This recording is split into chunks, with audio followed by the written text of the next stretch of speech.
네, 지난 시간에 이어서 남은 발제문들 제가 비평을 드리는 시간을 조금 더 갖도록 하겠습니다. 이번 주 첫 번째로 다루게 될 책은 아내를 모자로 착각한 남자입니다. 올리버 섹스라고 하는 작가의 작품이고요.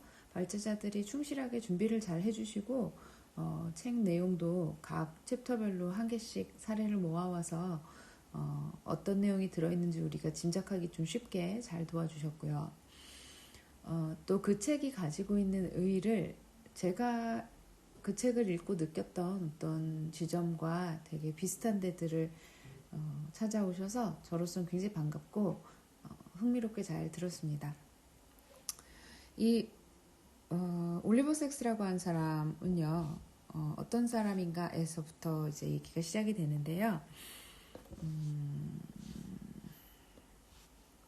올리버 섹스 굉장히 흥미로운 사람입니다. 원래 영국에서 태어났고 되게 정상적인 가정이라고 생각할 만한 똑똑한 부모님과 똑똑한 형 그리고 똑똑한 막내 아들 이렇게 4명의 단란한 가정으로 보였는데 사실 알고 보면 여기에 여러 가지 문제들이 도사리고 있었죠.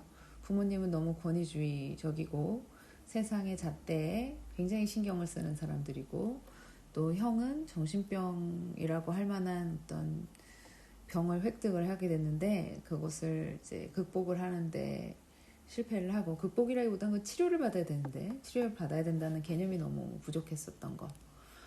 그리고 또 본인이 이제 동성애자라고 하는 것을 어릴 때 발견을 했는데 그 시대의 유럽은요 또 19세기랑은 너무나 달라서 동성애 19세기랑 달랐다고 얘기하면 어렵겠구나. 19세기부터 새로이 생겨난 전통으로 사실 아주 고대 서구 사회는 동성애가 허용되는 사회죠. 근데 이제 계몽주의 시기부터 동성애라고 하는 것에 대한 제재가 굉장히 강해지거든요. 이 얘기는 뭐 이번 학기에는 읽고 계신 분들이 없지만 미셸 푸코의 성의 역사를 보시면 굉장히 강력하게 나타나는데 국가별로 국가에 의한 통치가 더 쉬워지려면 가정이라고 하는 단위를 잘 지키는 게 굉장히 중요하기 때문에 동성애자들을 굉장히 심하게 탄압을 하게 됩니다. 그래서 19세기부터 새로 나타난 전통 하에 동성애자 차별이 굉장히 오랜 기간 동안 자행이 되다가 이제 20세기 중후반부터나 그거가 얼마나 잘못됐는지 인권 문제에 눈을 뜨기 시작하는 거라고 얘기해야 되겠죠. 그래서 이 젊은 시기에 영국에 살고 있었던 올리버 섹스는 거기에서부터 오는 차별이 되게 심하고 또 사회로부터 차별을 받으면 가정에서 지켜줄 거라고 우리 보통 생각을 하잖아요. 근데 가정이 그 기능을 수행하지 못할 때 오는 좌절감이 굉장히 크죠. 그래서 영국을 떠나 미국으로 이주를 하게 됩니다. 그냥 미국 와서 굉장히 빨리 성공해요. 그것도 성공이라고 한다면 학문적으로. 그래서 콜롬비아 대학 교수가 되죠. 그리고는 이 사람은 이제 뇌과학과 관련된 연구를 이미 20세기 중반부터 중후반부터 하고 있었다고 생각하시면 되는데요. 요새 유행하는 것 같은 이 뇌과학이라고 하는 게 그땐 별로 큰 인기를 끌지 못합니다. 이때는 그냥 외과 수술 기술이 발달하는 게 제일 중요하던 시기니까요. 어쨌든 그래서 인간의 뇌가 어떤 식으로 작용하는가 또 그것의 결과로서 사람들은 어떠한 식으로 행동하게 되는가 혹은 뇌에 우리가 말하는 이상이 일어나게 되면 그럴 때 사람들의 행동은 어떠한 식으로 일어나고 사고는 어떻게 흐르게 되는가에 대해서 굉장히 빠른 시기부터 연구했었던 사람입니다. 그러면서 관심사가 굉장히 많아요.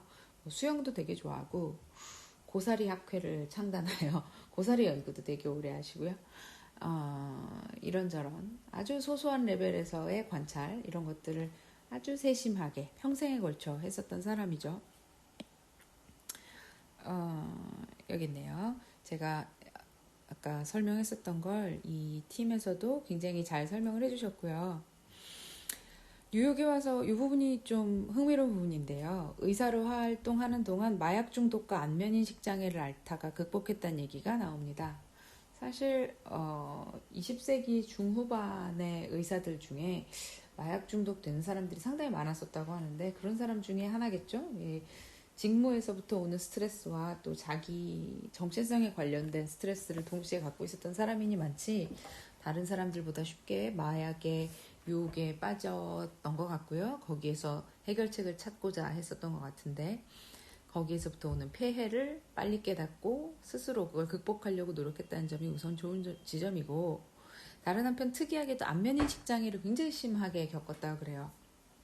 이건 뭐 극복했다고 보면 표현을 하면 그렇게 옳지 않은 것 같고, 안면인식 장애를 어떻게 갖고 함께 살아가는가를 고민하게 된 것 같습니다. 그렇게 하면서부터 환자들을 보는 시선이 변하게 되는 거죠. 이거를 장애로 생각하면 내 인생이 너무 한계가 생기는데, 그걸 그냥 내가 가지고 살아가는 컨디션 중 하나로 생각하게 되면, 그럼에도 불구하고 내가 남들 못지않게 정상적으로 하나의 인간으로 사회에서 활동할 수 있다라고 하는 믿음, 이걸 가지고 자신의 환자들을 대하게 됩니다. 자, 이렇게 해서 나오게 되는 저술서들이 상당히 여러 개가 있는데요. 올리버 섹스는 그래서 물론 환자를 보는 의사 그리고 연구자로서도 훌륭하지만, 자신의 연구 내용을 대중들에게 알리고자 하는 그 공유의 마음이 굉장히 컸던 것 같고요. 그걸 통해서 자기가 깨달은 바, 정상과 비정상의 범주에 대한 사람들의 편견을 깨뜨리려고 하는 거예요. 이걸 대중화시키고 싶어 합니다. 그래서 써내게 되는 책들이 초반에 낸 책부터 굉장히 큰 인기를 얻어요. 특히 이 편두통이랑 초반기 몇 개 나오네요. 여기 깨어남 Awakening이라고 하는 책 두 개는 미국에서 처음 나왔을 때부터 굉장히 큰 인기를 얻고 베스트셀러 돼서요.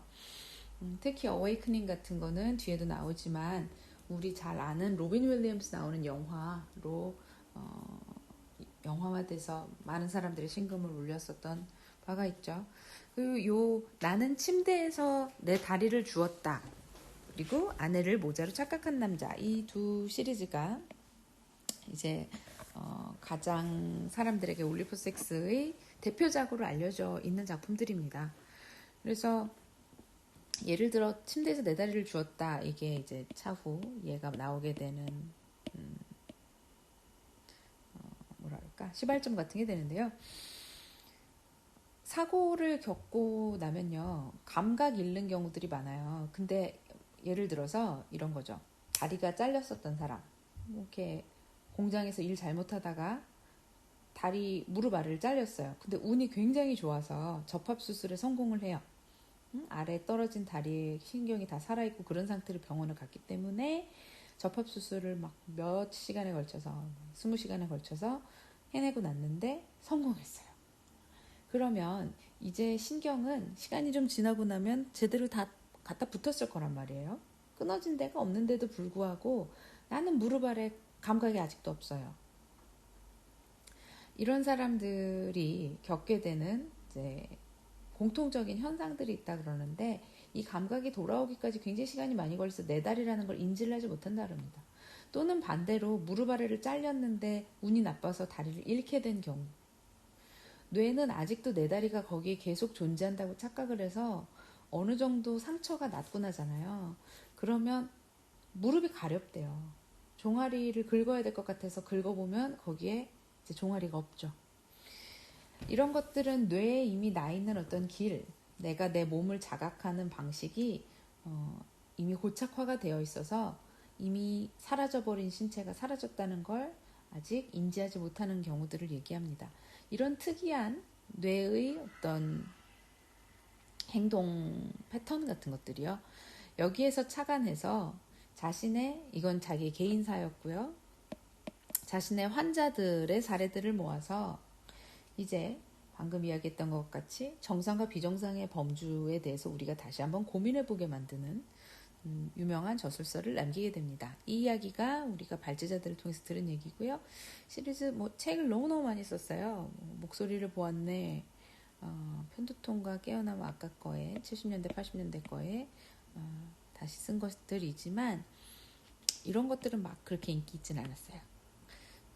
오아사카 저널, 이거는 그냥 중간 정도 사람들이 관심을 가졌는데, 왜냐면 이 사람이 뇌과학자인 게 중요하기 때문에 이 사람의 다른 여기 양치식물 탐사 얘기 나왔잖아요.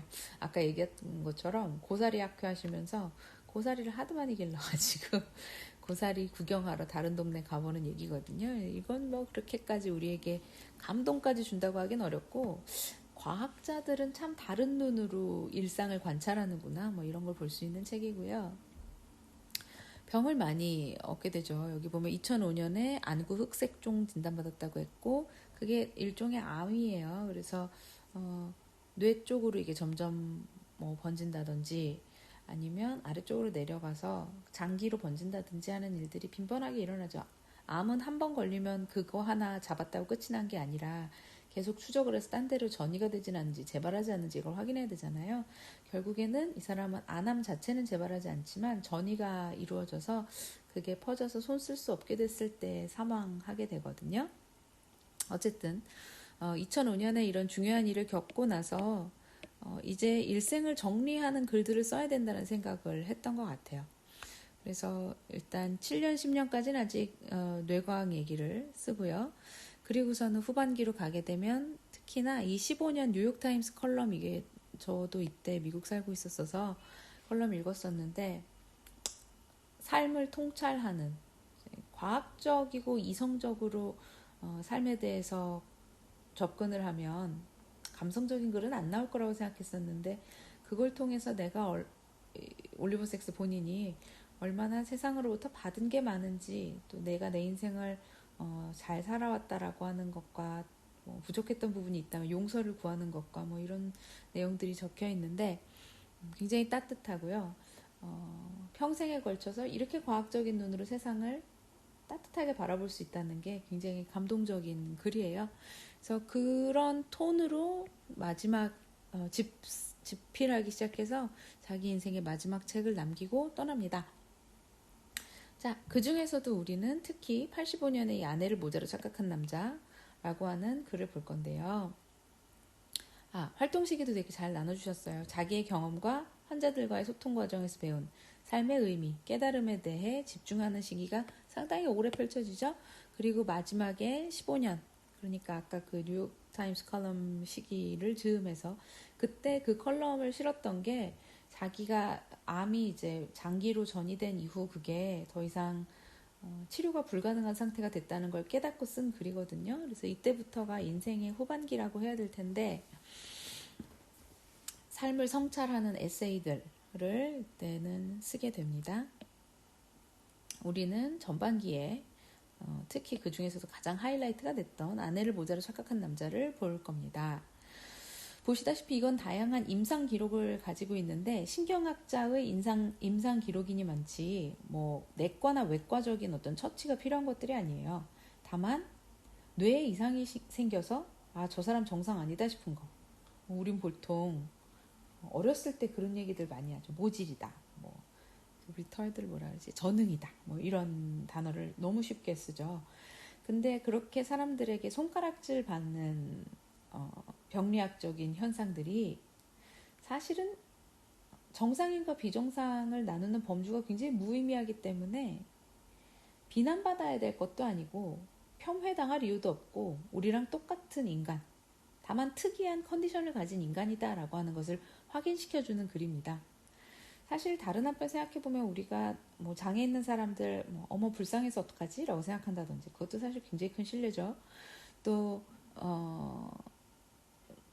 어릴 때는 더 잔인하니까 자기가 잘못한지 모르고 잔인하니까 막 아까 얘기한 것처럼 모질이라고 놀린다든지 하는 일들이 있는데, 그렇게 말하는 본인도 사실 다른 사람들과 비교해 봤을 때 이 부분은 내가 진짜 심각하게 문제가 있지 하는 부분들 다 가지고 있죠. 그러니까 여러 사람이 가지고 있는 특성 중에 하나로 봐야지 이 사람의 뇌 신경적 어떤 조건을 그 사람의 장애로 봐서는 안 될 거란 얘기입니다. 사실 여러 가지 장애들이 있겠지만 저도 그래도 운이 좋아서 어찌저찌 사회에서 살아가고 있습니다만, 예를 들면 저는 숫자 맹이 좀 있어요.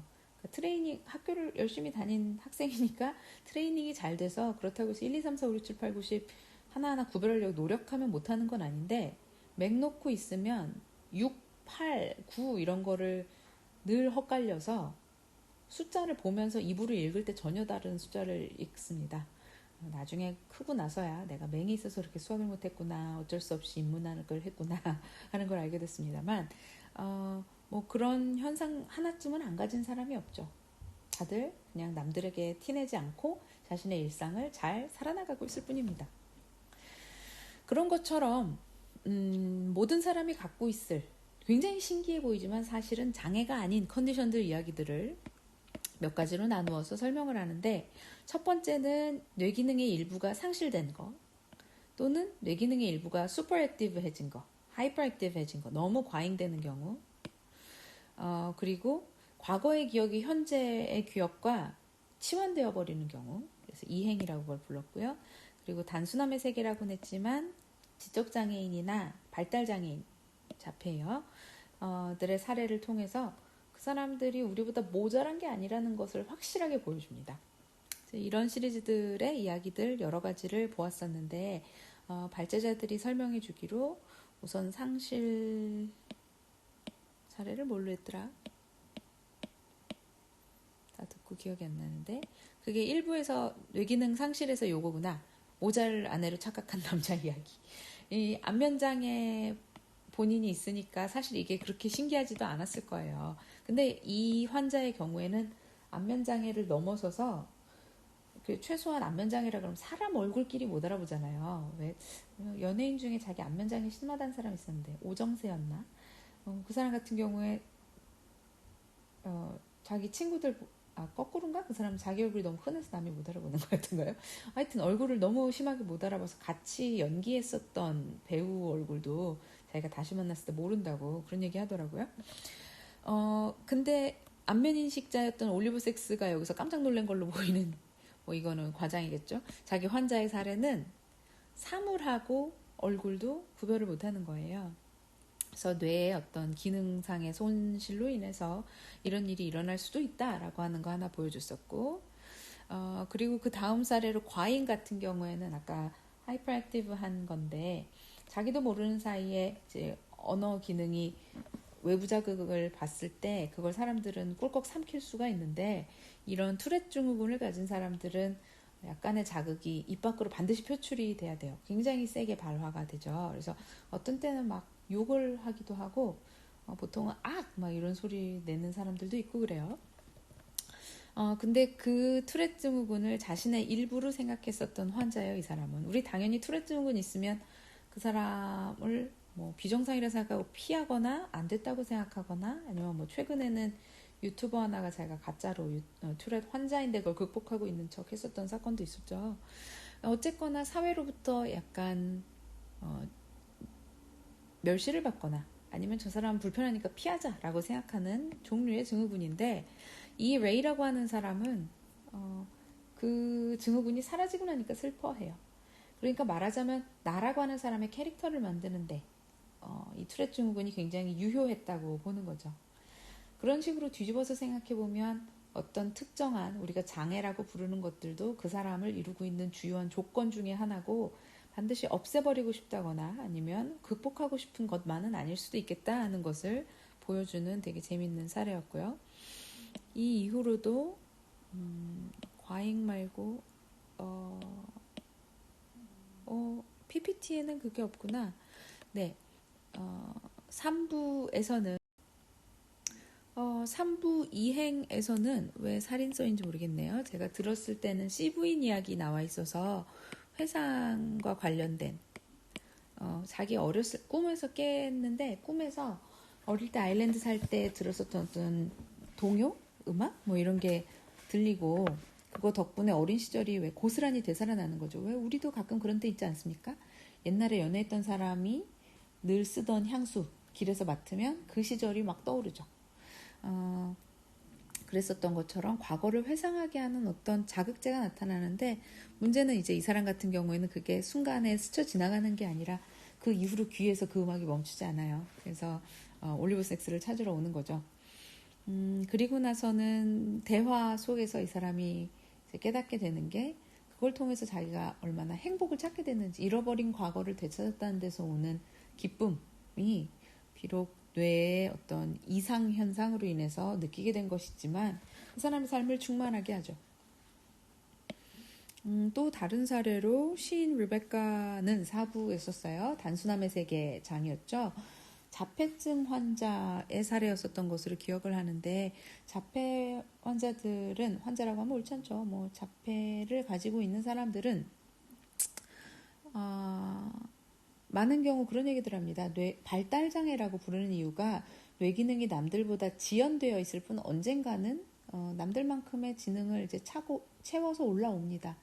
다만 이 사람들의 발화하는 방식이나 사람들과 인간관계에 맺는 방식이 우리들의 것과 상당히 다르기 때문에, 우리가 일반적이라고 생각하는 것들과 다르기 때문에 이 사람들이 뇌 기능적으로도 우리보다 저하되어 있을 거라고 생각하기 쉽죠. 근데 사실은 이 자폐를 가진 사람들 중에 뇌 기능이 오히려 고도로 발달된 사람들도 많이 있어요. 음악적인 재능이 막 아주 뛰어나다거나 천재적이라거나, 또 암기력이 너무너무 비상하게 좋다거나, 제 아는 자폐를 가지고 있는 동생도, 이 친구는 언어 감각이 너무너무 좋아요. 근데 밖에 나가면 자폐를 가진 사람들 그 특유의 발성이 있거든요. 발음이랑. 그래서 그걸 들으면 사람들이 자기가 장애라고 생각하고 쳐다보니까, 걔가 10대 1대 얘기인데, 외국어를 EBS 열심히 봐서 독일어, 일어, 불어 다 너무 잘해요.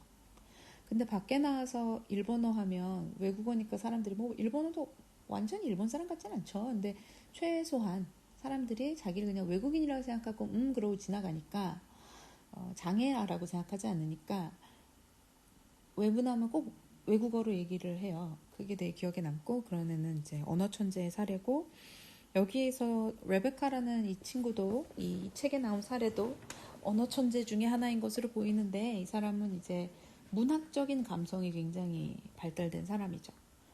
그래서 표현력에 있어서 남들이 생각하지 못하는 시적인 표현을 할 수 있는 것들을 보면서, 우리가 생각하는 장애라고 하는 것과 비장애라고 하는 것 간의 불분명한 경계, 그리고 우리가 너무나 쉽게, 우리 보통 본인들을 일반인, 정상인으로 놓고 남들을 보죠.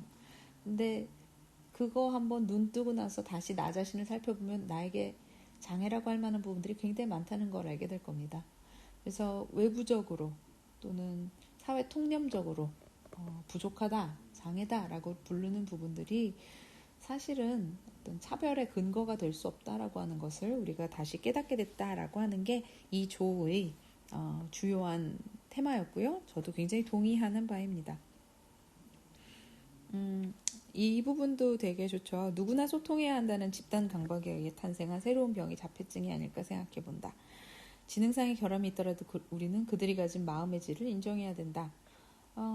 저만 해도 사실은 제가 여러분 앞에서 수업을 해서 그렇지, 비대면 수업하는 거가 불편한 대신에 그만큼 장점이 있는데, 제가 극도의 내향이기 때문에 사람 만나는 걸 너무너무 힘들어 하거든요.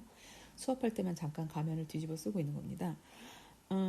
그래서 꼭 남들하고 소통 많이 하지 않아도 그렇게 불편하지 않은데, 소통을 하게 만드는 사회적인 분위기가 예전보다 더 많은 자폐를 만들어내는 게 아니냐, 뭐 이런 얘기 하고 있는데요.